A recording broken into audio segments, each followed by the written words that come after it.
Shalom. I'd like to start out by giving all glory, praise, and honor to Yahweh Bahasham, Yahweh Shai Bahasham, Rakak Wadash. Double honors to the elders and apostles of the Great Millstone, and Shalom to the elect of Israel.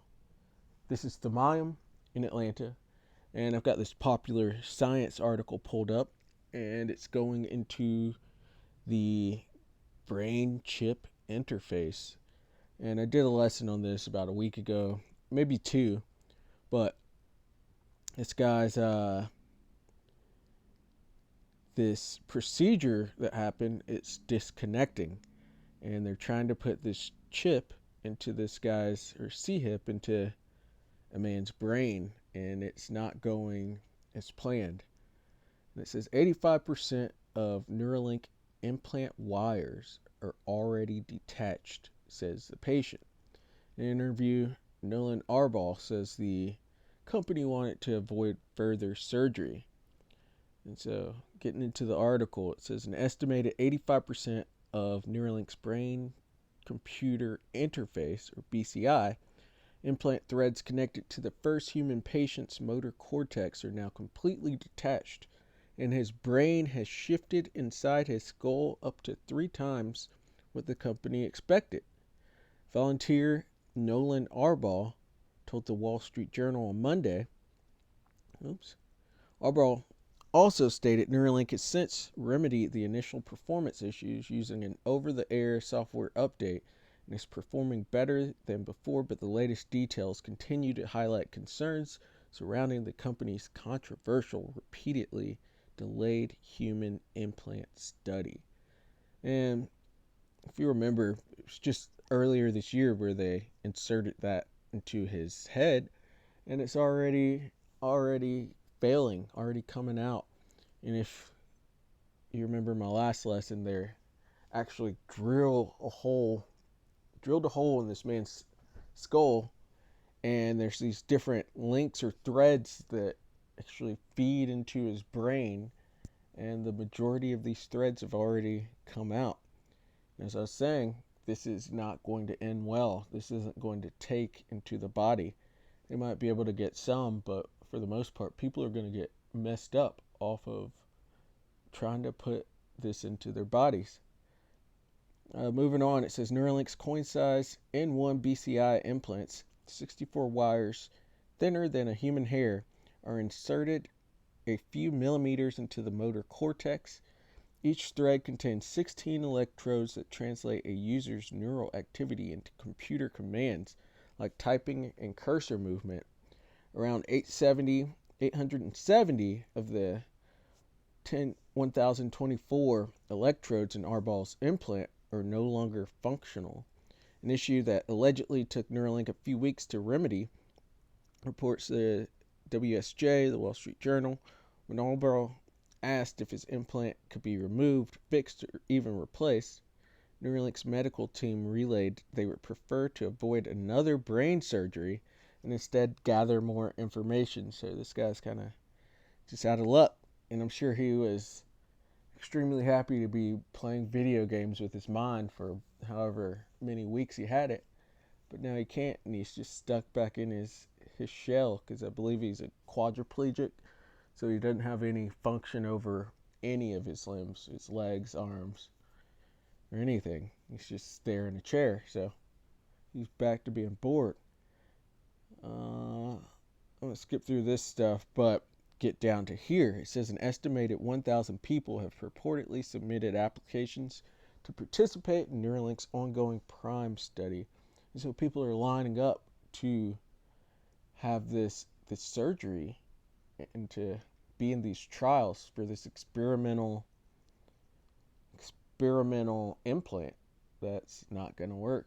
As it says in, I believe it's Revelation 14, how they're going to get a sore from implanting this unnatural device, and that even goes into pus and a putrid sore. It goes into cancer as well, because they're going to have all these vibrations coming out, and we know that actually produces cancers. And so it's not going to end well for these people. We'll finish up a little more, but it says, but less than a tenth of them are qualified for the trial. The company has previously stated it hopes to perform an additional 9 implant surgeries by the end of the year and aims to complete its second procedure in June. Documents reviewed by the WSJ indicate Neuralink believes a potential remedy to the ongoing wire retraction issue may come from implanting the threads deeper into the brain. So that's what they are up to, and it's not going to work out. And eventually they're going to make these things mandatory, and you can see they don't know what they're doing. Don't take it. You won't have an opportunity to be delivered out of the nuclear destruction that is coming to America or Babylon the Great if you are an Israelite, which the Israelites are the Negroes, Latinos, and Native Americans, as well as are scattered.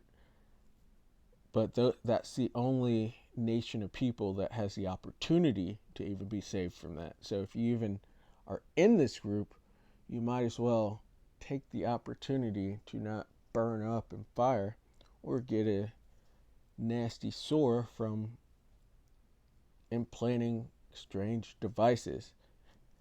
But we're here in Revelation 14 and verse 9. It says, and the third angel followed them, saying with a loud voice, if any man worship the beast being NATO and the EU, with America being that whore that rides or controls that beast, that steers it. So it's Western society in general. Edomite populated Western society, with the Edomites being the so-called Caucasians, or self-proclaimed white people, and this includes those 1948ers or those small hatters, because they are Edomites. That's not Jacob, that is Esau pretending to be Jacob. And it says, in his image, and receive his mark in his forehead or in his hand. And that brain computer interface, that is what's in the forehead. What it's talking about forehead here, that is the MOTB. And if you take that, you disqualify yourself from salvation, from deliverance. It's a suicide sentence. Verse 10, it says, the same shall drink of the wine of the wrath of the Most High, which is poured out without mixture into the cup of his indignation, his righteous anger. And so he's going to pull out all the judgments on you. And they're going to be terrible. With the ultimate one being those nukes. You're going to sit there and bathe in that fire if you dare to take it. Or shoot, you might get killed before in the famines, or by wild beasts, or by the sword. There are a lot of judgments to come if you go ahead and take that device. And it says, and he shall be tormented with fire and brimstone, those are the nukes, in the presence of the holy angels and in the presence of the Lamb, that being Yahweh Shai, the one that the world ignorantly calls Jesus Christ. He is not a white man with long, stringy hair. He is a dark-skinned man with white, woolly hair. And he's going to mock you if you take that and watch you in that fire. And so, Lord willing, that was edifying. I'd like to give all glory, praise, and honor to Yahweh Bahasham, Yahweh Shai Bahasham, Rekha Quadash. Double honors to the elders and apostles of the great millstone, and shalom to the elect of Israel. Shalom.